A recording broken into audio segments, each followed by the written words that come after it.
Hello everyone, welcome back to the channel. Today I am doing episode 2 of Bad NHL Tweets, and you know on this channel I don't like to waste any time, so we're going to get right into it. First here is a tweet from BR Open Ice highlighting that the San Jose Sharks have made the Smith, Celebrini, and Toffoli sleepover into bobbleheads. Yay! Woo! They got bobbleheads! San Jose Sharks fans, do you want a decent blue line? Do you care about your prospect pool? Do you care about not coming in last place? We don't care because we have good vibes and bobbleheads. Woo! Woo! Woo! That's all anyone cares about in this poverty-ass franchise is the fucking bobbleheads, bro. And don't worry. Don't worry, it comes with a Toffoli expansion cot. Don't worry your pretty little head. It comes with a Toffoli expansion cot. They somehow managed to make Tyler Toffoli look even weirder. Okay, Tyler Toffoli doesn't look weird, but he does. I mean, this is nightmare fuel. This is creepy. San Jose Shark fans, your team is always going to be poverty no matter what, and this is a big reason why. You could ask yourself, do the San Jose Sharks have a single NHL caliber defenseman in the prospect pool other than Sam Dickinson? And I would say probably not. You can name a couple of depth guys that are going to be fringe NHL players, but other than Sam Dickinson, that's about it. But at least you have the Tyler Toffoli expansion cot bobblehead. It looks like the fucking heat miser. Straight up nightmare fuel, horrifying stuff. Really bad here from the San Jose Sharks. And I said, this franchise will never win anything, I promise. And go like this tweet and go follow me on X, please. Thank you. Facts, though. This is not something a winning franchise is putting out. I'm not even necessarily hating on this. Like, I think it's fun. And honestly, I've been critical of the Blackhawks for not doing promotional shit over the past few years. Like, the Blackhawks haven't put out a bobblehead in forever, it feels like. But I don't know if this is a better alternative. I think I would rather have no bobbleheads than have people wandering around the UC aimlessly asking for a expansion cot. If there were people genuinely getting upset that they only got this part and they didn't have the expansion cot, I would lose my mind and start saying offensive things. Let's move on. This is not the bad tweet in and of itself. This is actually a very sad story out of Ohio. This girl, Quinn Halstead, who plays for the AAA Blue Jackets 12U girls team, was diagnosed with a brain tumor. Sad stuff. And her family put out a GoFundMe, to which the Columbus Blue Jackets players quickly pulled up and donated sizable amounts of money to Quinn, to her GoFundMe, which is awesome to see. This is what you love about the sport, the hockey family aspect of the game, because it really is. Everyone comes together for stuff like this, and obviously we're wishing the best for Quinn. And this is obviously not the tweet.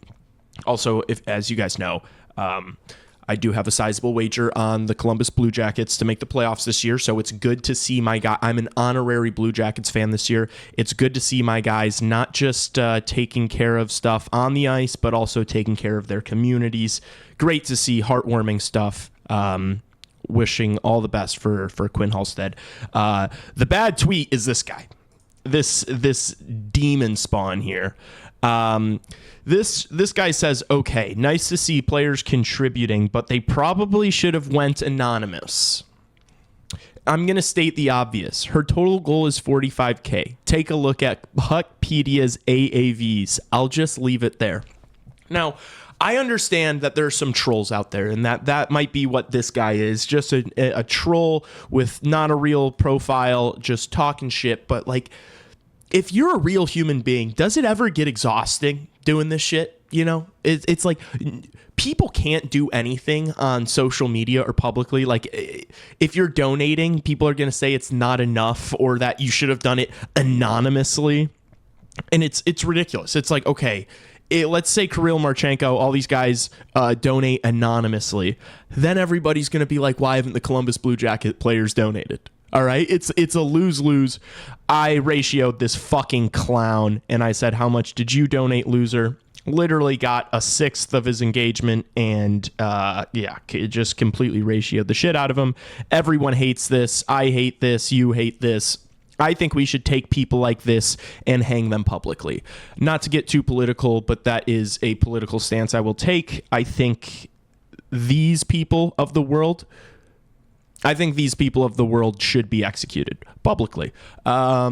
Moving on quickly. I'm not going to make this a long one. All right, we're going to make this short and sweet. We're having fun. All right, not a lot has gone on this offseason at all, really. It's been very uneventful, including from the Chicago Blackhawks standpoint, but I got to make videos. I haven't made a video in a few days. The last one I put out was the Wyatt Kaiser video. Go watch that after this one, obviously. All right, so here we have from Puck Report NHL, the U.S. national TV games for the 25-26 season, 72 exclusive games. And now here you can kind of see who's getting games, who's not. The Blackhawks, despite being one of the bottom teams in the league for the past few years, obviously still gets 15 nationally televised games because it is a massive market, an original 6 team, and one of the biggest American markets. So makes sense. But then I want you to feast your eyes on some of the donuts here, a lot of the goose eggs from these boring or smaller Canadian markets. I say smaller Canadian markets as I'm circling the Montreal Canadiens. Look, I'm going to get to the replies here on this tweet because people seem to not understand what like any of this means. It's like people are getting upset that their favorite team doesn't have a lot of games and then their favorite team is like the Calgary Flames. And it's like, well, yeah, why would Calgary Flames games get national spotlight in the United States? Do they have amazing players? Is it an amazing team? Are they back-to-back Stanley Cup champions? Is it a massive Canadian market? You know? No, they have none of those things. It's Calgary, you know? And so people kind of don't comprehend that. Love to see Vancouver getting 0 nationally televised games. Love to see that. Edmonton, however, getting 16. Obviously, they have the most. They have the biggest player in the game. They have the best player in the sport. They've gone to the Stanley Cup 2 years in a row. That's not surprising to see. So my first tweet in reaction to this that got over 100 likes said Vancouver still has too many, in my opinion, and I agree. I wish they just weren't even on the graphic. I hate Vancouver. Fuck Vancouver. Any team that made the playoffs. Oh my gosh, man, these people, man. Any team that made the playoffs should automatically get at least 5 games on national television. No, man. Unfortunately, that's not how it works. I replied, unfortunately, that is not how the world works. Look, it's about money. All right. It's about marketing the game. It's about getting the American viewers to watch. And, are the Habs, are the Winnipeg Jets getting the casual American viewer to scroll on their TV and be like, let's see, Winnipeg versus Nashville. Click. No. Grow up. No one cares about your favorite team, man. It's not my fault. It's a shithole small city with a bad franchise with no superstars. Okay? That's how it works. I need my viewers to be more educated than like the plebeians who are in the replies of tweets like this freaking out over why their small ass market team like Anaheim is not getting more national TV slots than the Boston Bruins or the Pittsburgh Penguins. Okay? Thank you. There was another one here. Why do the Blackhawks get so many national TV games while the reigning President's Trophy winners get 0? To which I replied, because Chicago is the third largest city in the United States, and the Winnipeg Jets have 0 superstars in a boring brand of defensive hockey that the casual U.S. fan does not want to watch. Hope this helps. Now, quick little ratio. Obviously, the case there. If you're, critically thinking. If you are an individual who can use critical thinking skills, you didn't have to hear me say that to understand that. But some people do, and that's okay. The 0 superstars, they have the reigning MVP. Now, kind of a hard thing to refute, to be honest with you. I understand that. Connor Hellebuck, yeah, I'm a USA hockey fan too, but come on. Nobody in the United States is watching Winnipeg Jets hockey for Connor Hellebuck. All right? Like, can we... Like, is a goalie a superstar, man? It's not like this is like the early 2010s where you've got like Jonathan Quick and Carey Price and Pecker. It's like Connor Hellebuck. Like, come on, man. It's not Henrik Lundqvist. This guy disappears every single year in the playoffs. This guy actually cannot play on the road in a big game, this Connor Hellebuck guy.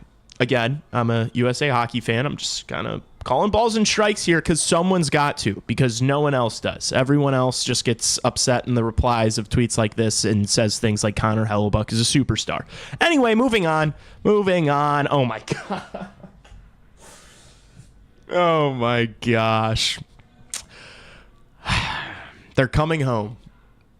Little Macklin Celebrini, Connor Bedard, Vancouver Canucks jersey. I mean, I love these Canadian teams. I love the fans of these Canadian teams. They really, truly do make my heart happy and bring a smile to my face. It's European soccer level of delusion. It's a level of fandom that obviously United States hockey fans are not at. But I love it. I mean, this is complete.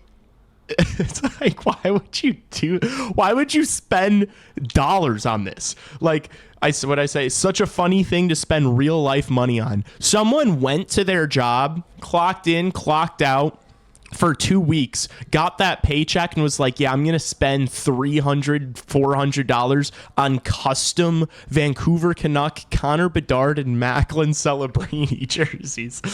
Oh my gosh, dude. Vancouver Canucks fans, you guys will never cease to amaze me. Never won a Stanley Cup and probably never will because of things like this. I love it. I love seeing it. It makes me happy. I like to point and laugh, and that's what we are all doing right now. We are pointing and laughing. Yeah, Connor Bedard is not leaving the Chicago Blackhawks for your poverty franchise. Sorry. Can't speak on Macklin Celebrini. He is getting treated well in San Jose. They're not really building up that defensive pipeline, but they are producing him bobbleheads, so he might not want to leave either. And I think that's it.